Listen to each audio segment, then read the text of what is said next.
Hey, if you've ever listened to our show and thought to yourself, I think I want to make a podcast, but I don't know where to start, start with Anchor. Anchor is a platform that has all the tools you need to record and edit your podcast, right from your phone or computer.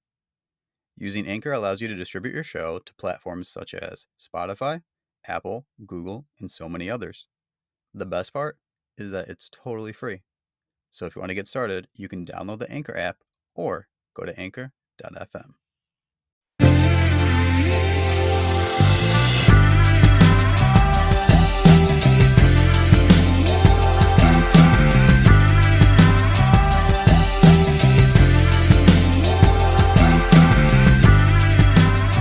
What's up, nerds? Welcome to episode 45 of The Bandwagon Fan.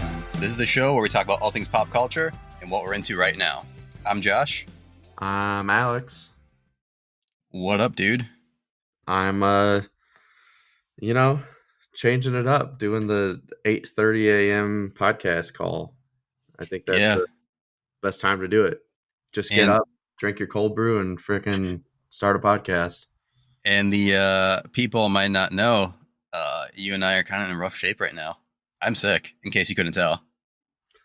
Yeah, Josh is sick in the head, is what he meant to say. I mean, kind of sick. Not wrong.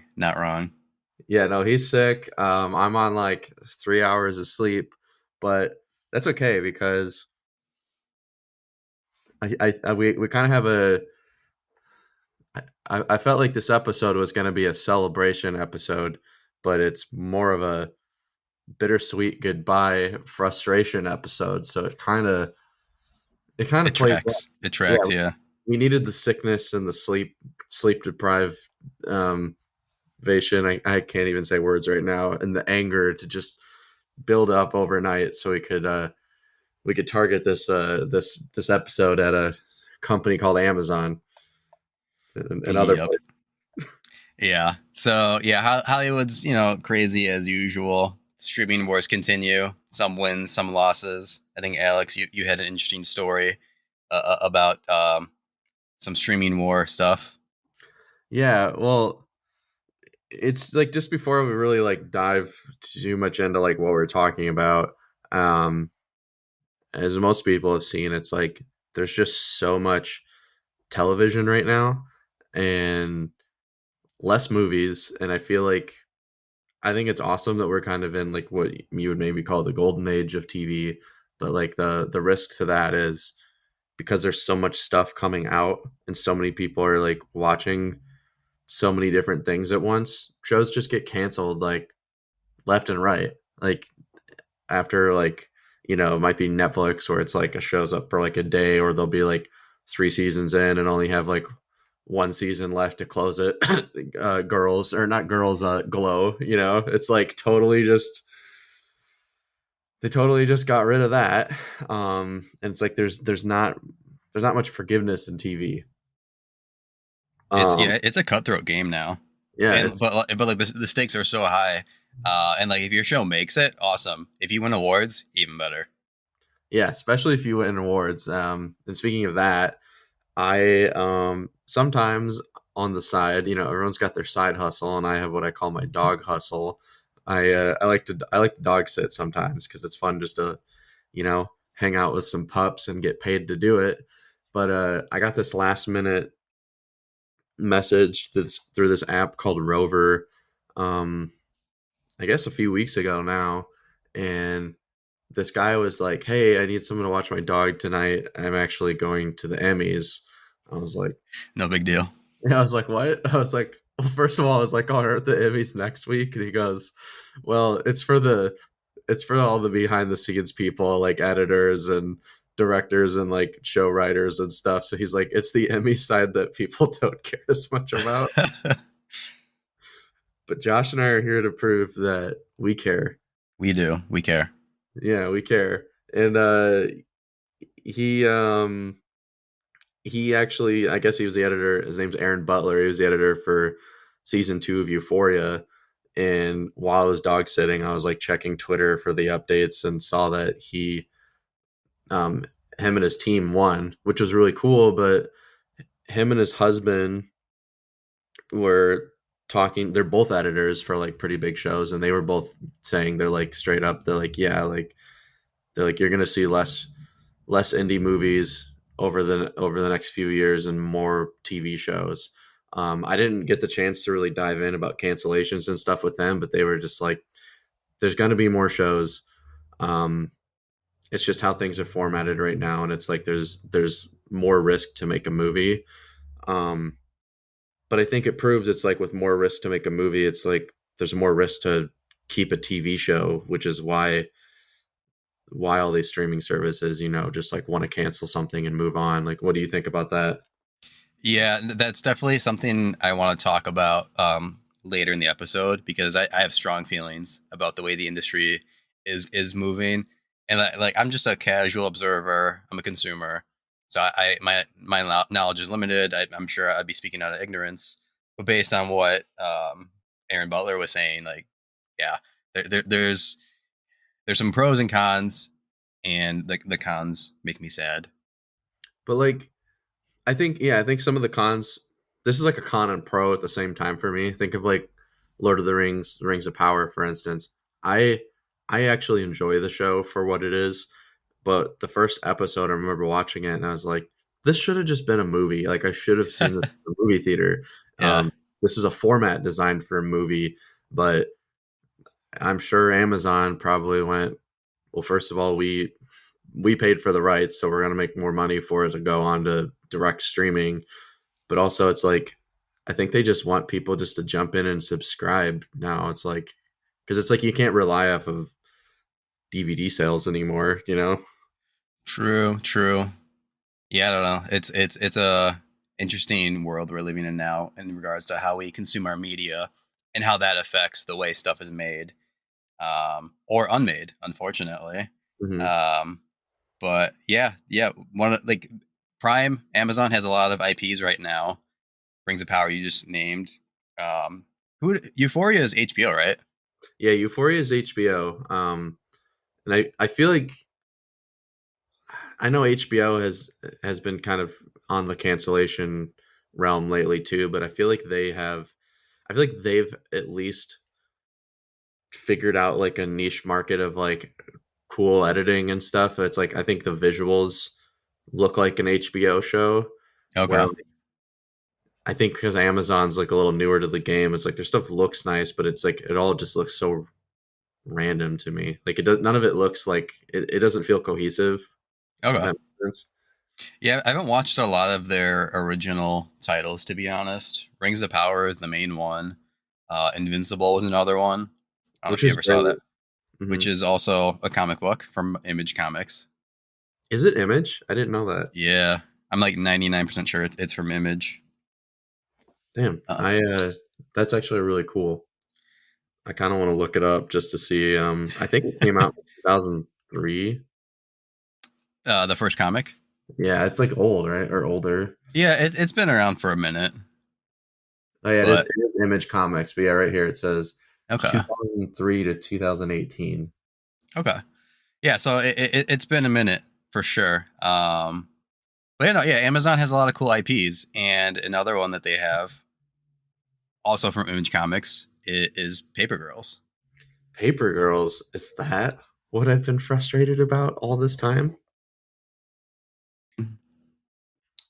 Let's dive into Paper Girls. For anyone who doesn't know, it's from the writer Brian K. Vaughan, who has written this ongoing, very small series that no one has talked about, no one is ever excited about, called Saga. Definitely not something that we've all geeked out about and done like what, 2 episodes on now. Yeah, we did 2 episodes. Yeah, so we're nevertheless, I'd say pretty big Brian Vaughn fans, and it's kind of crazy. I think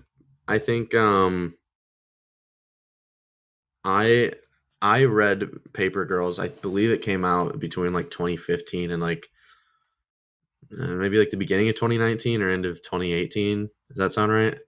Yeah, it's from a few years ago. Actually, Hmm. I didn't write down the actual publication date, but yeah, it came out a few years ago. Yeah, it's a really fun comic run. I one of those people that for some reason only purchased volumes like 4 through 6 and read the other ones like online. So it's like I can't show or like reference the first volume quite as much, but it's a really cool comic line. I think it kind of has your like 80s small town like Goonies and Stranger Things feel, but with like an almost entirely female cast. And I think the plot is just like from the beginning, just very wild, very sci-fi, um, very hilarious. If you've read Saga, like you'll definitely see some similarities with just like characters that are just very out there, but also like very emotional. Like that. Yeah, yeah. Brian K. Vaughan does some great like the dude knows how to tell a story, Mhm. and Image it does great with working with creators who it's like very character driven. I always say Image Comics makes comics for people who don't like comics. Like if you don't like comic books, if you never read one, check out something from Image. Check out Saga, Paper Girls, and I guarantee you'll find something from them you like. And then Cliff Chang, the artist, I'm a huge fan of. And he something that I'm digging that he's doing right now is Catwoman Lonely City. Oh, like Uh, the that's an ongoing run. Or yeah, yeah, it's like the prestige European style format. So his artwork is really cool, and I think it lends itself really well to the story. is he? Is there anything else that he's illustrated that you can think of?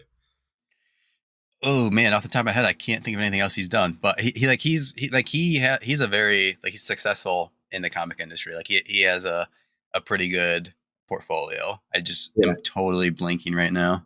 But if you look at his art style, it's really cool. It's like their world is filled with like Josh and I are very bad at describing colors, but it's like very like deep purples and pinks and like um orange hues to everything, but a lot of the nighttime scenes, it's like everyone's faces are like kind of like a purple shade, and um I definitely feel like I'm in a very unique world, and I love that. And I think like it's just like very rare, I think, where I'll read a comic now and be like all of the art has like completely just like thrown me in, and like that's like also like leading the whole story for me. Speaking of the Yeah, story, how many characters do we have here, Josh? Four yeah. film. So real quick, I was gonna say the coloring is amazing. The colorist on this is Matt Wilson. Um, comic books is team sport. But yeah. The main narrative, you have these 4 12-year-old girls who deliver newspapers. So they're not paper boys, they're paper girls. Haha, there's the title. And it takes place the morning after Halloween. Do that one more time. Do the paper girls thing one more time. What they're paper girls? Haha. Yeah, say the joke. I got it. You'll know in a second. Oh, okay, they're not paper boys, they're paper girls. Haha. All Oh right, that's god. all I need to do. There's Oh a god. whoever listened to Natalia and I's recording. There's some built-in. For some reason, there's like a built-in drum effect on our recordings, Uh, yes, and we will tell you when to laugh on our show. I had to like Seinfeld that in and 90s sitcom style us. Okay. But yeah, so it's these 4 girls who are delivering newspapers the morning after Halloween, which is called Hell Morning, back in 1988. And the narrative goes that everything is just crazy the morning after Halloween. Kids are out, destroying stuff and TPing houses, and they end up getting attacked by these teenage boys. And they go to retaliate, and then they find themselves like thrown into this weird, like sci-fi war adventure. Um, and I don't want to go too much into the narrative because it's bananas, dude. I mean, you were saying earlier, it's crazy.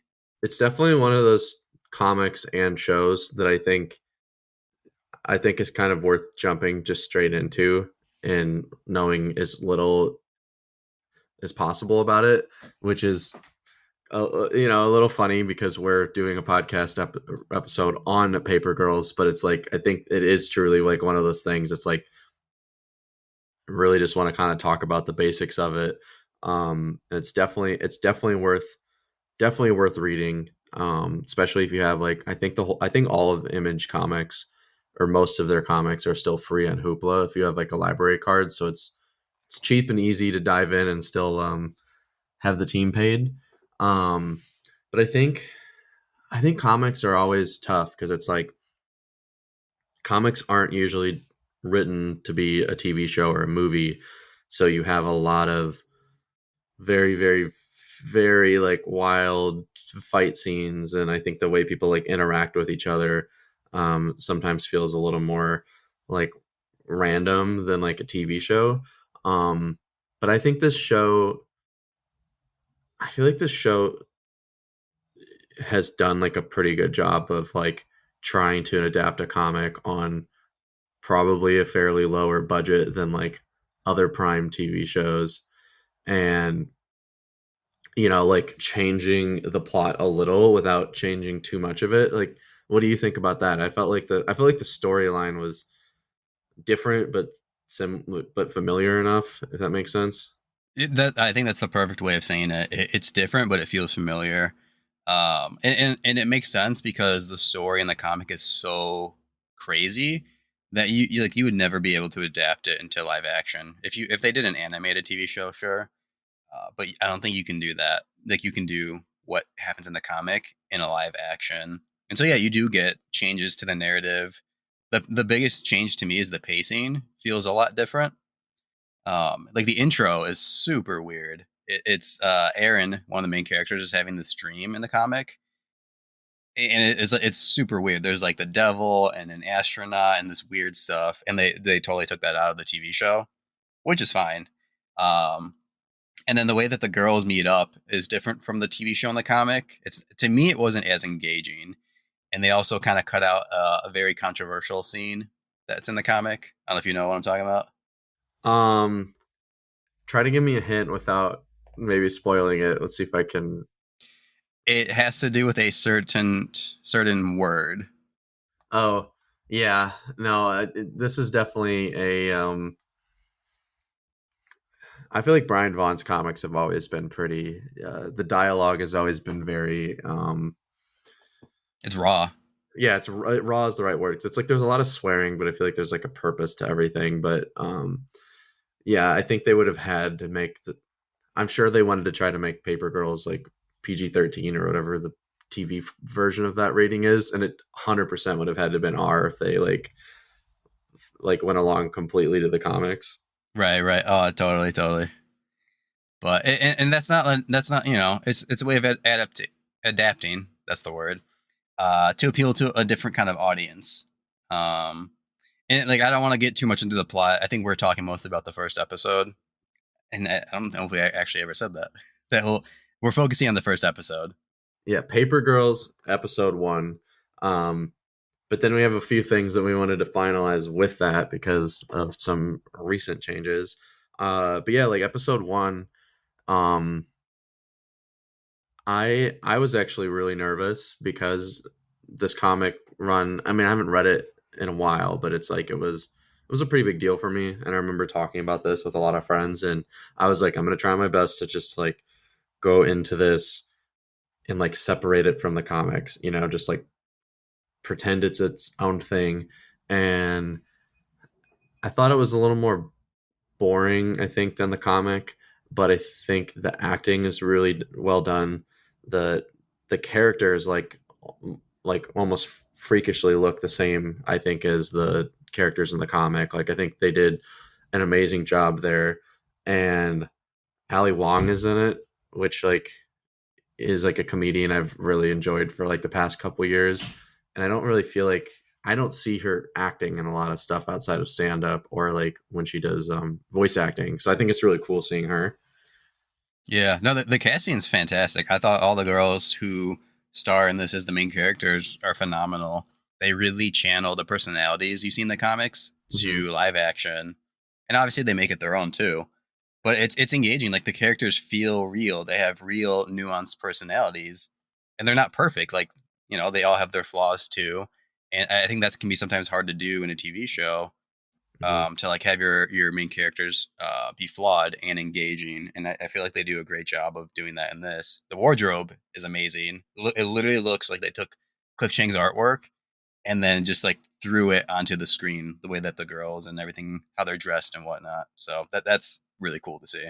Yeah, props to the costume department, and then also like even the way they did the colors in the show, there is a lot of like purple and pink kind of like hues to everything, and I knew they couldn't obviously make it look exactly how like a panel would look, but I I think there's a lot of familiarity, and um for some reason I kind of enjoyed seeing a slightly lower budget show with certain parts, because I feel like when they're in the town, like the scenery is like fairly simple, and it's like they don't I don't feel like they show like a lot of, like, if you watch like Lord of the Rings, they're doing like all these huge overshots of like the skyline and all the surroundings, and the show's pretty in your face where it's kind of just like showing the dialogue between the characters and like whatever they're interacting with. But because the characters are so interesting, um I felt like invested with it. Yeah, well, and like it takes place in the Midwest. It's in Ohio, and like you and I are both Midwest boys, so I think that like it feels familiar, and it's not crazy action shots, huge landscapes. Like it feels grounded and more relatable. There's no action shots to take in Ohio outside That of is true. like, I don't know, the highway. There we go. Yeah, right. Between Dayton and any other town. Yeah, But yeah, it's okay. so what's interesting about this show and in our show particularly is for me, like I'll check out something new and be like, all right, I'll watch it, I'll read it for the podcast, and then decide if I'm going to keep going with it. There's a little bit of a different situation here. I don't know if there's anything else you want to say about the show, Alex. Oh Are yeah. you ready One to bring one down the hammer? one thing I wanted to throw in, um, this show has mechs in it, like giant like mech uh, tank things, and I don't want to explain why they're there or what they do, but they look awesome, and I think they totally like. It felt like the first time I saw that revealed, I felt like a kid watching Iron Giant for the first time, Oh, nice. and like that was just like a cool kind of similarity. So it's like if you like 80s TV shows, I guess a little bit of Stranger Things, but the chaos of the Goonies mixed with Iron Giant and the craziness of Saga, that's this is the show. This is the show for you, but also maybe not for you because Josh has something interesting to say. Yeah, so I didn't know about this until you told me, and so I swam through the fog of sickness, luckily not COVID, to do some research. They canceled the show. There's not going to be a season two. Yeah, and what sucks is the show has really good ratings. I think and it's a 90% on Rotten Tomatoes, which is really high for a show. And it's been out for like it hasn't been out very long. It was released on July 29th. Like, Right. Yeah, it wasn't out that long before they decided to pull the plug on it. and I didn't see a lot of ads for it either. Like, I live in LA and I didn't see many billboards. Like, I feel like they just released all the episodes at once, which is also the opposite of what Amazon usually does. They usually like Lord of the Rings style or Wheels of Time, they release like one or two episodes right away and then they do one at a time. And I feel like they did a really bad job of like showcasing this, and I don't even think it was the show's fault. I think it was Amazon's fault. Okay, yeah, and that leads me to what I was going to ask. Like, what do you think? I have my theories. Like, what do you think is the reason they decided to back away from this? I think one I think the plot is, it's a lot. It's a lot to handle. Um and I thought maybe they thought it was going to be like too overwhelming for audiences, but also I felt like the show did a pretty good job of like slowing it down and like introducing main things like one at a time, and I think they just wanted it to take off how Stranger Things took off, and because it didn't do that within its like first few weeks of premiering, they were like, we don't want to risk this. It's like we'd rather just. I'm sure they'd rather just put their money on another show and keep canceling stuff until whatever they produce, goes viral instantly. I think that's just what TV shows want now. Like if it doesn't go viral within like the first week or two, then it's not worth keeping. Oh yeah, and you mentioned Stranger Things. To me, in my mind, that's a huge factor in this situation.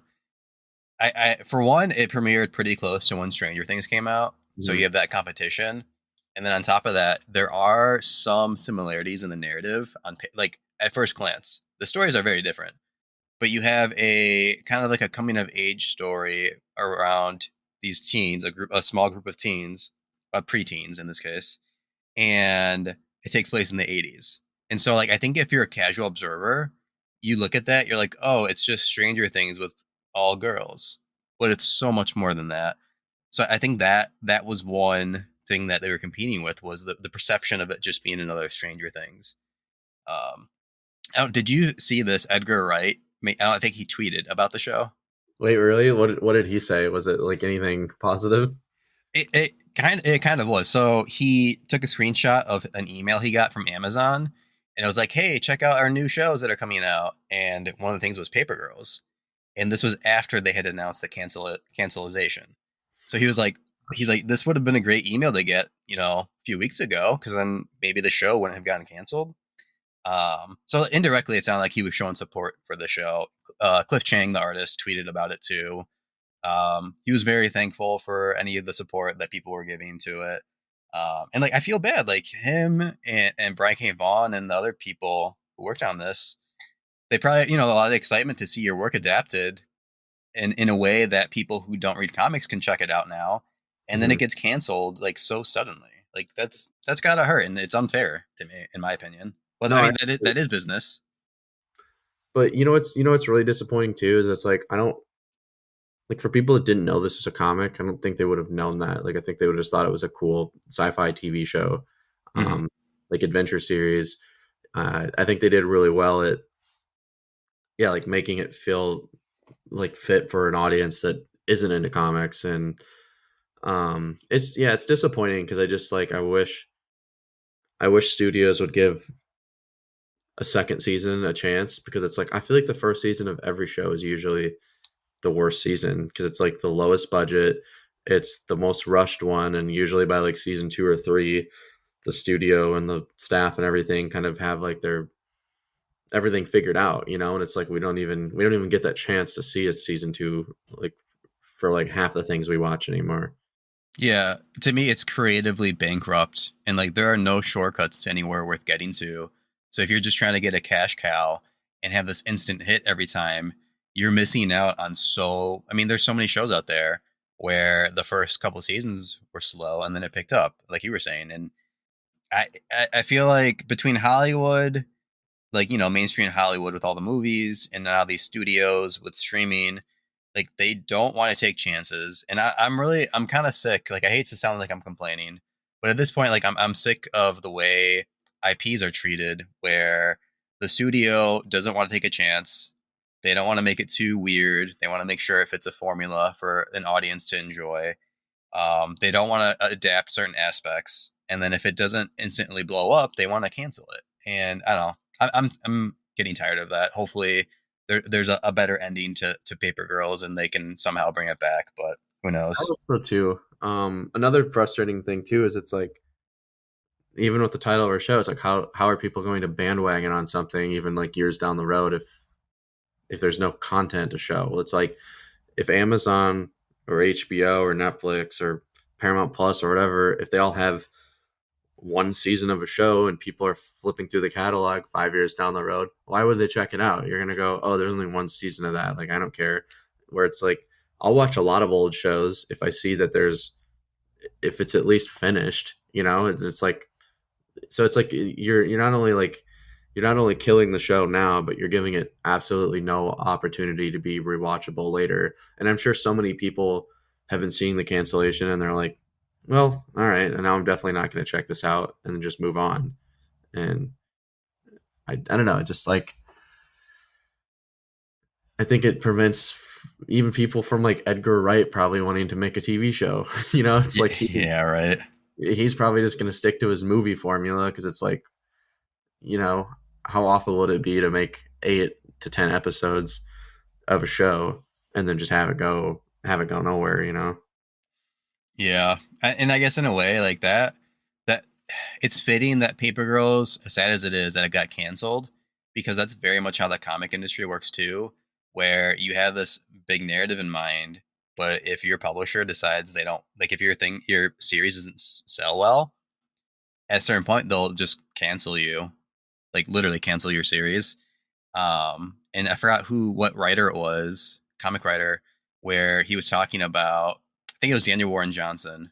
He was talking about how, and when you're writing, sometimes you have a longer narrative in mind, but you need to have like a quick shortcut, like escape plan in case your series gets canceled. And yeah, it's a sad mirrored experience for comics and TV shows nowadays. I know, yeah, and like on top of all that, it's like I know it's like a bummer. We're like just talking about the cancellation of this and stuff, especially after we've been talking it up. And like, I think though, it's like I still think it's still worth checking out because it's like maybe it'll at least intrigue you enough to check out the comic. I don't think it's a perfect show.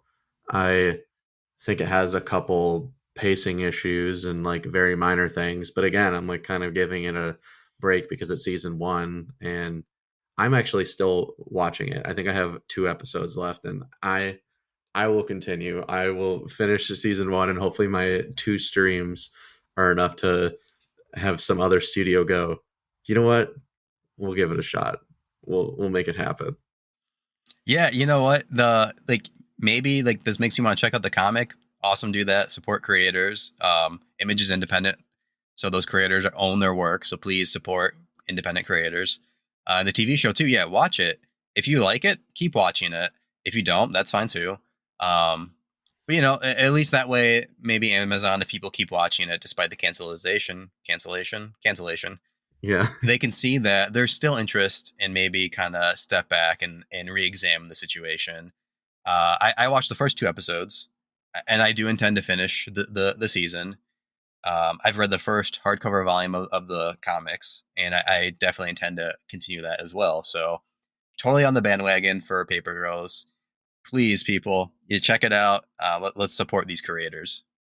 Give episode 1 a chance. That's what we're getting at here.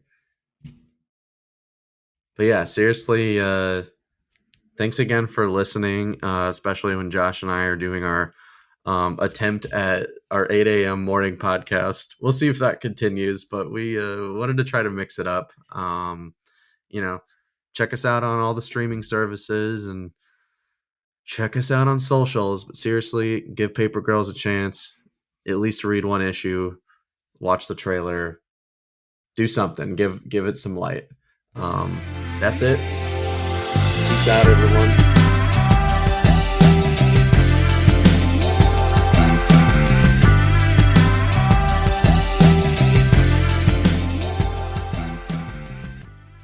The Bandwagon Fan Podcast is hosted by Josh Jimenez, Alex Magosa, and me, AJ Soy. Our show is produced by Kate Smith and edited by your boy, AJ. Our social media is managed by Natalia Kokulia, and our theme song, Lush Waves, is provided to us by Taylor Lewin of _audio. Thank you for listening, and we'll see you next time.